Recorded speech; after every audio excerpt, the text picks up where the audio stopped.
Grab your cup. If you don't understand your physiology, the way that your body works, the way that emotions impact your body and your nervous system, then you're not going to understand how and why the patterns of your life that you would like to change aren't changing. So when I say the patterns of your life, I mean things like overworking to the point of exhaustion, feeling burned out, feeling like you never get anywhere in your relationships. They stay very toxic. Either you stay in toxic relationships or you keep making new ones that are equally feeling as toxic to you. There's a lot of ways that patterns in our life show up that we would like to change. And all of the self-help books and practices that you can do, changing how you communicate, all of those will only go so far if you don't address your physiology. So let's get into that a little bit. When we have an experience in life, and especially when that experience has a high emotional correlation, our brain takes a snapshot. It's like takes a picture of that memory, that experience, and it goes into the data bank. Everything we ever experience is in our data bank. We just don't think about a lot of it. But when there's a high emotional correlation, that goes into the data bank. It's sort of tagged. It's flagged by your system as pay attention to this one. And when the emotional correlation was high and more negative, we got really angry, we were really upset, we were really scared, it was really sad.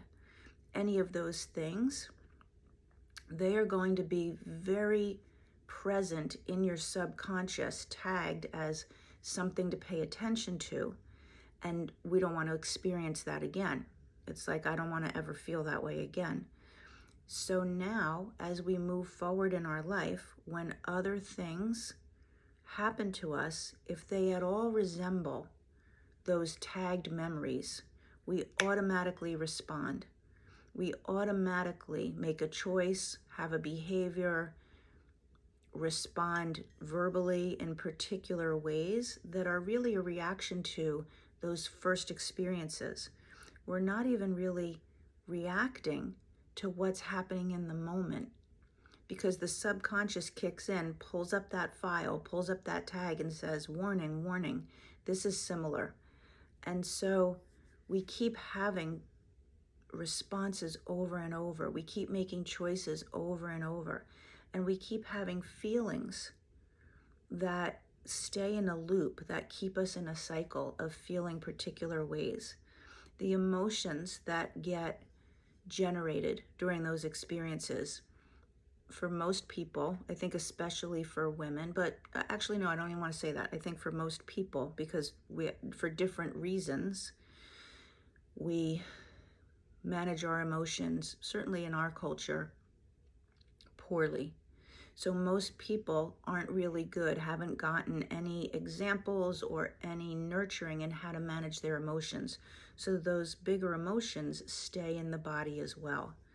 And the body can get addicted, believe it or not. The hormonal, the biochemistry of those feelings, those emotions, can become addictive to your body. It's like, up here, I know I don't want to always be angry, but I'm always angry. It's always like at the ready, because those emotions stay there. Let me first explain the difference between feelings and emotions, because this is also an important piece of it. Feelings, the way that you feel, are sensations in your body. So you could say, I feel really heavy. I feel bogged down. It gives me goosebumps. Children are very in tune to their feelings. They don't know the words for their emotions, but they're very in tune with their feelings. They get, if you get something in the pit of your stomach, you can see children in a room are very aware of the energy of the room and what's being talked about. They may not understand it, but they have a feeling. So feelings are the sensations in your body, which are different than emotions. Emotions are the words that describe the feelings. So the sensation might be in the pit of my stomach. The emotion is fear.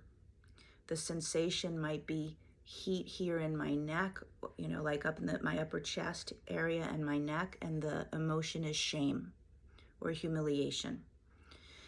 So understanding the difference, but also recognizing the correlation that your body is always giving you information, and there's emotions there that are probably stuck there from those first experiences that got tagged, those first times that something big happened. And it might not be big in your consciousness now. Like it might be in first grade, you walked into the lunchroom and nobody made a seat for you. Everybody just kind of crowded you out.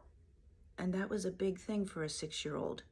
And that snapshot happened, and the emotions of feeling left out, lonely, sad, rejected, whatever the emotions would be, are there in the body, however the body would feel that, whatever the sensations are.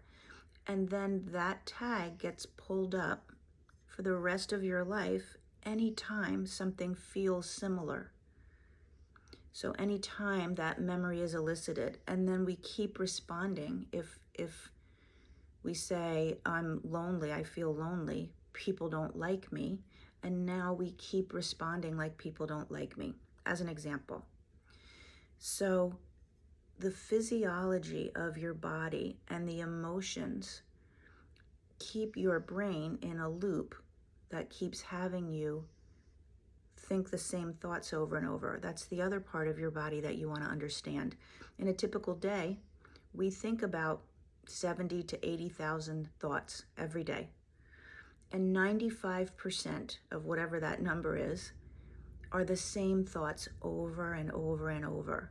So we get up, we do the same things in the same way, and then we have the same thoughts, throughout the day. 5% of your thoughts might be different and unique to that day, but the other 95 are the same worries and fears, the same concerns, the same thoughts, and they keep firing in a neural pathway. Thoughts go down a pathway in your brain, and that pathway is very well trodden. It's like a well-worn path by many people, by the volume of those thoughts over and over.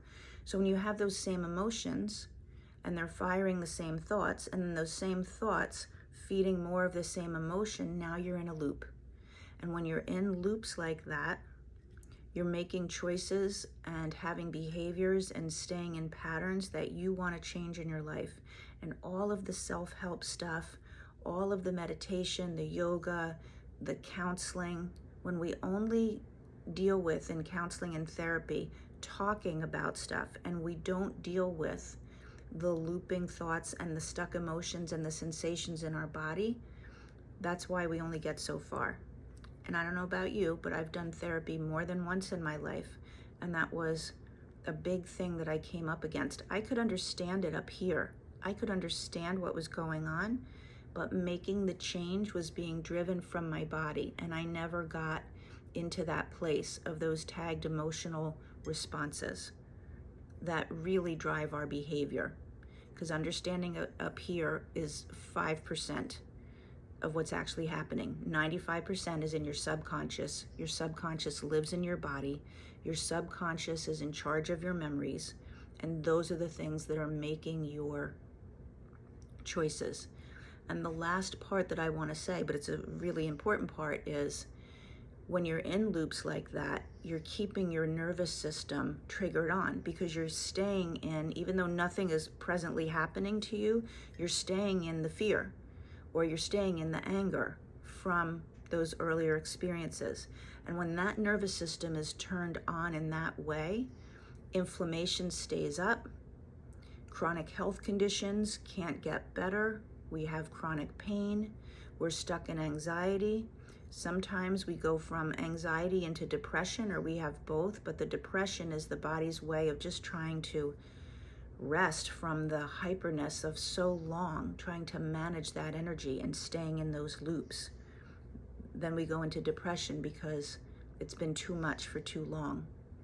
So there's a huge physical, mental, health impact when those loops don't get broken. It's not just the patterns that you wish that would change. Put talk in the comments, and I'm going to put a link to our workshop this month, which is going to go into this more specifically. Have a good day.